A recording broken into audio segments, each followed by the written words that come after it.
Herkese merhabalar. Kanalıma ve mutfağıma hoş geldiniz. Bugün sizlere muhteşem bir kek tarifi hazırladım. Hem de her evde bulunabilecek kalıplarla hazırlayacağız. İster muffin kalıbı, ister bardakta, isterseniz de evde sunum kağıtlarından hazırladığımız kalıplarla buyurun yapımına geçelim. Öncelikle kağıttan kalıplarımızı hazırlayalım. Sunum kağıdı kullanacağım. Dilerseniz pişirme kağıdını da kullanabilirsiniz. Ama sunum kağıdı olursa çok daha iyi sonuç alırsınız. Sunum kağıdını 3'e katladıktan sonra tekrar katlıyorum. Bir kare elde ediyorum. Daha sonra kesilmesi gereken yerlerden bıçakla kesiyorum. Ve hepsini üst üste alıp dört tarafına makasla çizikler atıyorum. Çizikler çok derin olmasın. Bir adet sunum kağıdından 6 tane kalıp elde ediyoruz. Hemen şimdi sizlere bardağı nasıl yerleştireceğimizi de göstermek istiyorum. Bu arada eğer kullanacağınız karton bardaklar çok uzunsa makasla üzerinden biraz kesin ucundan. Bu şekilde küçültün, daha sonra da kullanabilirsiniz. Bir adet hazırlamış olduğumuz kağıdı bardağın üzerine aldıktan sonra diğer bardakla üzerine bastırdığınız zaman tam yerine oturuyor ve kalıbı oluşuyor. Tüm bardakları aynı şekilde hazırladıktan sonra şimdi de kek harcımın yapımına geçiyorum. Kek harcı için uygun bir kabın içerisine 4 adet yumurta, 1,5 su bardağı toz şeker ve 1 paket vanilyayı alıyorum. Şeker eriyip yumurta köpürene kadar yaklaşık 2-3 dakika kadar mikserin en yüksek devrinde karıştırıyorum. 3 dakika kadar karıştırdım. Şimdi içerisine 1,5 su bardağı süt ve 1 çay bardağı sıvı yağ ekliyorum. Kullanmış olduğum su bardağımın ölçüsü 200 mililitre, çay bardağımın ölçüsü de 125 mililitredir. Süt ve yağı ekledikten sonra şöyle 30 saniye kadar karıştırdım. Şimdi içerisine 3 yemek kaşığı kakao, 2 su bardağı un, yarım su bardağı nişasta ve 2 paket kabartma tozu ekliyorum.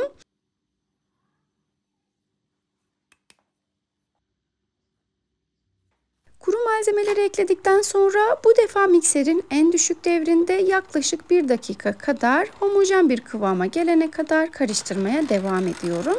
Bu arada kullanacağımız un miktarı her zaman farklılık gösterebilir. Kullanacağımız yumurtaların büyüklüğü, unun markası, kalitesine göre değişebiliyor. Şimdi ben unu ekledim. Baktım ki biraz cıvık. Hemen 1 yemek kaşığı daha un ilavesi yaptım. Sizler de kıvamına bakarak ununu ayarlayabilirsiniz. Ben zaten sizlere olması gereken kıvamını göstereceğim. Ben toplamda 2 su bardağı artı 1 yemek kaşığı un kullanmış oldum.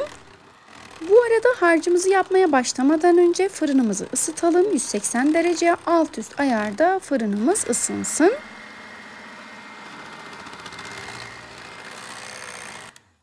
Kek harcımız artık hazır. Şimdi hemen sizlere kıvamını yakından da göstermek istiyorum. Kıvamı bu şekilde akışkan olmalı.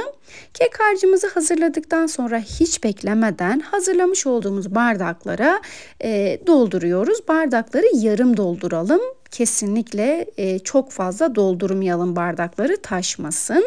Bardakta kek yapmak için mutlaka bardakların içerisine pişirme kağıdı ya da sunum kağıtlarından göstermiş olduğum şekilde kalıplarımızı hazırlayıp yerleştirelim. Bu sayede yapışmaz.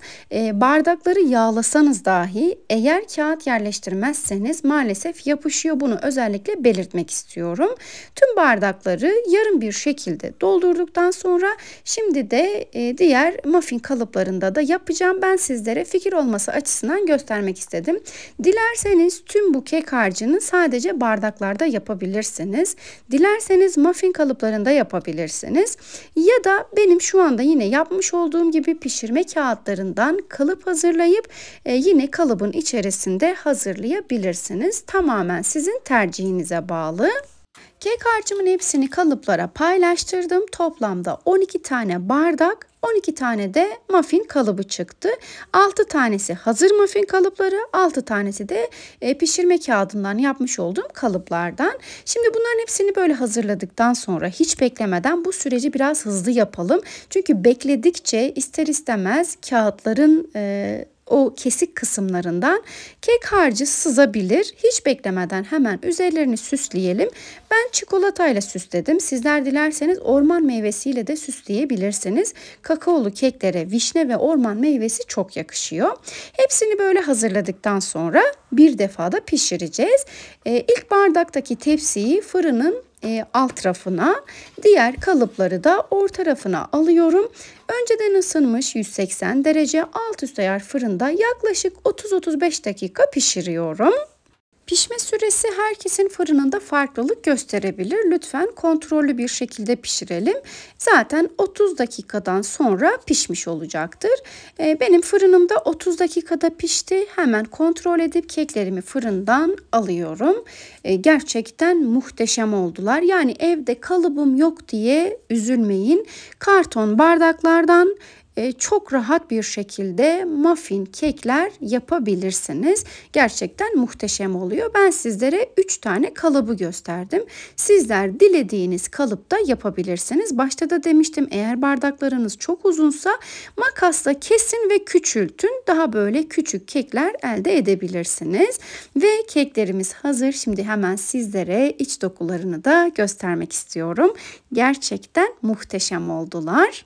Hem yumuşacık hem de inanılmaz lezzetli oldu. Sanki pastaneden hazır alınmış gibi. Bu tarifimi gönül rahatlığıyla deneyebilirsiniz. İçerisine eklemiş olduğumuz nişasta sayesinde kekler asla çökmez. İçiniz rahat olsun. Bu arada nişasta miktarı çok önemli. Eğer fazla eklenirse kekler sert olacaktır.